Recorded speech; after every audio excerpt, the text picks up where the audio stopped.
Hello friends, this is Anamika and welcome to my channel. तो चलिए video शुरू करते हैं।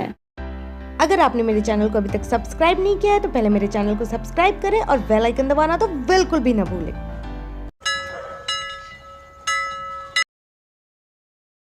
आज हम बात करेंगे कि बीएड का असाइनमेंट किस प्रकार से लिखा जा सकता है या फिर किस प्रकार से हम लिख सकते हैं। तो चलिए हम प्रश्नों को देखते हैं। तो टोटल 10 प्रश्न है, आप टॉपिक देख सकते हैं सारा। एक एक करके हम इस टॉपिक के असाइनमेंट के बारे में देखेंगे कि कैसे लिख सकते हैं।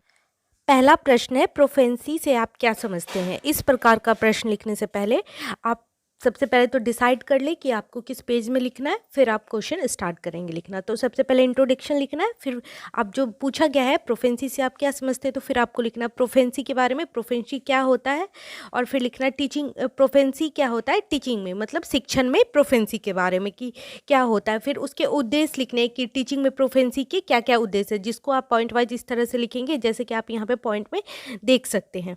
तो आप इस तरह के पॉइंट लिखने के बाद आप चाहे तो हेडिंग को हाईलाइट भी कर सकते हैं, जो कि थोड़ा सा अच्छा लगेगा देखने में। फिर आपको कंक्लूजन देना होता है, निष्कर्ष देना होता है। कोशिश करें 3 या 4 लाइन, बहुत हुआ तो 5 लाइन में देने का। फिर यहाँ पे दूसरा प्रश्न है, स्किनर के सक्रिय अनुबंधन सिद्धांत की विवेचना करें। इस तरह के प्रश्न में जब भी आए, ये CC3 का लर्निंग एंड टीचिंग का क्वेश्चन है, लर्निंग का है बेसिकली। तो आप देख सकते हैं कि कैसे लिखा गया है। सबसे पहले तो अर्थ लिखा गया है, फिर परिभाषाएं जो मनोवैज्ञानिकों द्वारा दी गई है उसको लिखा गया है। फिर आप देख रहे हैं कि यहाँ पे फिगर बनाया गया है कि कैसे स्किनर ने इसका एक्सपेरिमेंट किया था, उसके बारे में लिखना है। फिर कौन कौन से प्रयोग किए थे वो सारे प्रयोग लिख सकते हैं। कम में अगर आपको ज़्यादा लिखना है तो किसी एक प्रयोग के बारे में लिख सकते हैं। फिर सिद्धांत की आलोचना तो ज़रूर लिखें कि क्या आलोचना किया गया था उसका। उसके बाद इस तरह के प्रश्न में सिद्धांत के शैक्षिक लाभ क्या क्या है अधिगम के सेंस में, उसको लिखना है। फिर आपको कंक्लूजन देना है जिसमें आप अपना मत भी लिख सकते हैं और आपने ओवरऑल क्या समझा उसके बारे में लिख सकते हैं। अब तीसरा बहुत ही इम्पॉर्टेंट क्वेश्चन है जो कि हमेशा एग्जाम में रहता ही रहता है, जो कि यह अधिगम के स्थानांतरण से आप क्या समझते हैं। ये बहुत ही इम्पॉर्टेंट क्वेश्चन है, ये आपके असाइनमेंट के दृष्टिकोण से भी बहुत ही इम्पॉर्टेंट है और आपके एग्जाम के भी दृष्टिकोण से बहुत इंपॉर्टेंट है। आप देख सकते हैं अधिगम स्थानांतरण को किस प्रकार से लिखा गया। मेरा आज का ये वीडियो बनाने का बस एक ही मकसद था कि आप देखिए कि असाइनमेंट किस तरह से लिखा जाता है, एक भी पॉइंट नहीं छूटने चाहिए। कोई भी उस चीज़ से, टॉपिक से रिलेटेड हर एक पॉइंट को कम ही लिखे लेकिन ज़रूर लिखे। इससे क्या होता है ना कि आपका एक बहुत अच्छा इम्पैक्ट रहता है कि हाँ आपने लिखा है, इस टॉपिक के बारे में आप जानते हैं। इस तरह से इस असाइनमेंट में अधिगम के स्थानांतरण को लेकर जो भी मनोवैज्ञानिक ने अपना अपना सिद्धांत दिया है वो सारे डील किए गए हैं और फिर लास्ट में कंक्लूजन लिखा गया है। आप चाहे तो इस क्वेश्चन का नोट्स भी बना सकते हैं जो कि आपके एग्ज़ाम के पर्सपेक्टिव से बहुत अच्छा होगा। फिर है मानवतावाद, जो कि आपके CC5 का क्वेश्चन है।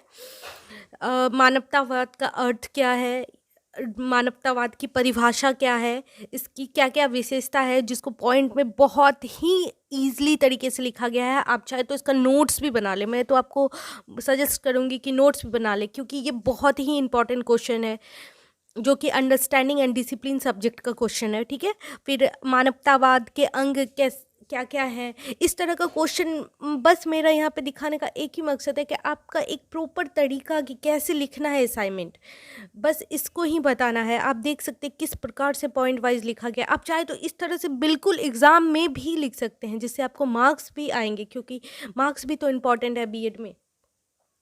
फिर लास्ट में कंक्लूजन लिखा गया। इसी तरह से टोटल 10 क्वेश्चन है इस पूरे वीडियो में, जो कि सारे ही इंपॉर्टेंट क्वेश्चन है। स्पेशली अगर आप पूर्णिया यूनिवर्सिटी या बिहार के किसी भी यूनिवर्सिटी में है, हालांकि इसमें कुछ ऐसे इंपॉर्टेंट क्वेश्चन है जो आपके पूरे ऑल ओवर इंडिया में किसी भी जगह से आप बीएड कर रहे हैं तो बहुत ही इंपॉर्टेंट है। तो आप देख सकते हैं किस प्रकार से लिखा गया है। अगर आपको इस वीडियो में जितने भी असाइनमेंट बताए गए हैं, अगर आपको उनसे रिलेटेड किसी भी प्रकार का प्रश्न हो तो कमेंट सेक्शन में लिखकर ज़रूर बताएं। तो चलिए अब हम एक एक करके सारा पेजेस को देखेंगे कि किस प्रकार से असाइनमेंट लिखा गया है और क्या क्या टॉपिक लिखा गया है। और सारे ही टॉपिक जो इनिशियल में आपको बताया गया था उसके अंदर बहुत सारे कंटेंट है। अगर एक टॉपिक है जैसे मानवतावादी है या फिर स्कूलिंग ही है, उससे रिलेटेड बहुत सारे एस्पेक्ट को इसमें इंक्लूड किया गया है। फिर ये चाइल्डहुड एंड ग्रोइंग अप का क्वेश्चन है। इसमें बेसिकली ये कहा गया है कि परवरिश शैली जो होती है किस प्रकार से बाल्यावस्था और किशोरावस्था को प्रभावित करती है। तो इस तरह के प्रश्न सबसे पहले इंट्रोडक्शन में ही आप लिख दें कि बाल्यावस्था और किशोरावस्था क्या होता है, फिर आप लिखिए परवरिश क्या होता है, फिर परवरिश शैली क्या होती है, इसके बारे में लिखिए। और उसके बाद आप पॉइंट में लिखेंगे कि बाल्यावस्था और किशोरावस्था के विकास को किस प्रकार परवरिश शैली जो होती है वो प्रभावित करती है।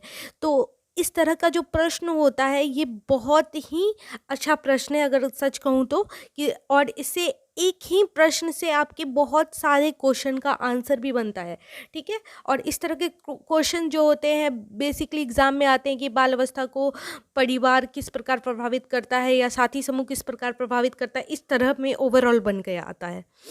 उसके बाद मातृभाषा की बात करेंगे कि मातृभाषा से आप क्या समझते हैं। तो सबसे पहले आपको लिखना है इंट्रोडक्शन, फिर लिखना है मातृभाषा, मातृभाषा क्या होती है, फिर आपको विभिन्न मतलब भाषाविदों ने जो भी परिभाषा दी है उसके बारे में लिखेंगे। फिर मातृभाषा का महत्व, क्या महत्व है जिसको पॉइंट में लिखेंगे। आप देख सकते हैं यहाँ पे किस प्रकार से लिखा गया है।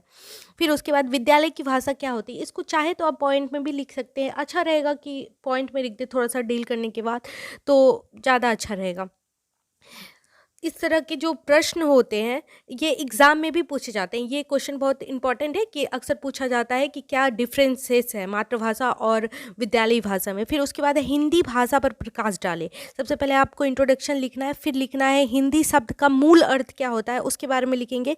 फिर हिंदी भाषा के संबंध में महापुरुषों की क्या विचार है उनके बारे में लिखेंगे। फिर हिंदी भाषा के बारे में लिखेंगे कि उसके नाम की उत्पत्ति कहाँ से हुई, वो किस लिपि में लिखा जाता है, उसका क्षेत्र क्या है, हिंदी भाषा का विकास कैसे हुआ, ये सारी उसकी क्या क्या शैलियाँ हैं, इस सारे चीज़ को लिखेंगे। ये एक इम्पॉर्टेंट क्वेश्चन है जो कि आपको टीचिंग ऑफ पेडागोजी हिंदी में अगर आ सकता है, अमूमन आता ही है। भारत के बाहर हिंदी का विकास कैसे हुआ इसके बारे में है, क्या क्या विकास हुए, फिर आपको कंक्लूजन देना है। अब नेक्स्ट क्वेश्चन है कला से आप क्या समझते हैं, शिक्षण अधिगम प्रक्रिया में कला का क्या महत्व है। ये एक बहुत इंपॉर्टेंट क्वेश्चन है जो अक्सर आपको असाइनमेंट के रूप में मिलता है। सबसे पहले आप लिखेंगे कला क्या होता है, फिर कला की अवधारणाएं, क्या क्या कला की अवधारणाएं हैं। उसके बाद आप कला के प्रकार लिखेंगे जिसमें बेसिकली भरत मुनि के अनुसार, पाणिनि के अनुसार, हीगल के अनुसार, अरस्तु के अनुसार जो 2 प्रकार से कला को बांटा गया है उसके बारे में लिखा गया है। तो आप देख पा रहे हैं किस प्रकार से यहाँ पे लिखा गया है। तो अब नेक्स्ट है शिक्षण अधिगम प्रक्रिया में कला का महत्व, क्या महत्व है कला का, तो इसको आप पॉइंट वाइज लिखेंगे। बेसिकली कोशिश करें 7 या 8 पॉइंट में लिखकर ख़त्म कर दे कला के महत्व को। और ये एक बहुत ही इंपॉर्टेंट क्वेश्चन है जो हर बार लिखने को असाइनमेंट के रूप में मिलता है। फिर आप निष्कर्ष लिखेंगे कि कला से आप क्या समझे, इसका मतलब क्यों आवश्यक है जीवन में, उससे रिलेटेड लिखेंगे। फिर नाटक से आप क्या समझते हैं, शिक्षा में नाटक के उद्देश्यों को स्पष्ट करें। ये एक और नेक्स्ट इम्पॉर्टेंट क्वेश्चन है जो कि हमेशा ही पूछा जाता है कि नाटक क्या है, नाटक के तत्व क्या हैं, शिक्षा में नाटक के उद्देश्य क्या हैं, इस तरह का। या फिर आपको पूछा जाएगा कि नाटक का शिक्षण अधिगम प्रक्रिया में क्या प्रभाव रहता है। इस तरह के क्वेश्चन अक्सर आपको पूछे जाते हैं। तो इस प्रकार से आप लिखेंगे, फिर आप कंक्लूजन देंगे। अगर आपको मेरा वीडियो अच्छा लगा तो ज़रूर लाइक करें। अगर आप मेरे चैनल पे नए हैं तो प्लीज़ आपसे रिक्वेस्ट है कि ज़रूर सब्सक्राइब करें। अगर आपको ये वीडियो बहुत अच्छा लगा तो प्लीज़ अपने दोस्तों के साथ भी शेयर करें। अगर आपने अभी तक मेरे चैनल के प्लेलिस्ट को नहीं चेक किया है जहाँ पे बीएड से रिलेटेड और भी फाइल्स अवेलेबल है, लेसन प्लान अवेलेबल है, टीएलएम के आइडियाज़ अवेलेबल हैं, तो आप एक बार ज़रूर विज़िट करें मेरे चैनल के प्लेलिस्ट को। अगर आपको कुछ भी थोड़ा सा भी डाउट हो तो प्लीज़ कमेंट सेक्शन में लिखकर ज़रूर बताएं।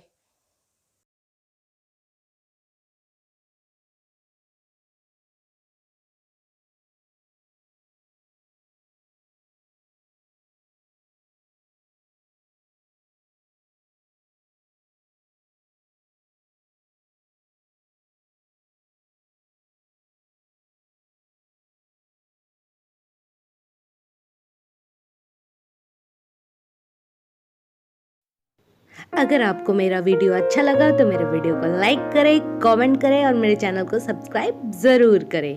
और अगर आपने अभी तक अपने दोस्तों को मेरे चैनल के बारे में नहीं बताया है तो ज़रूर बताएं।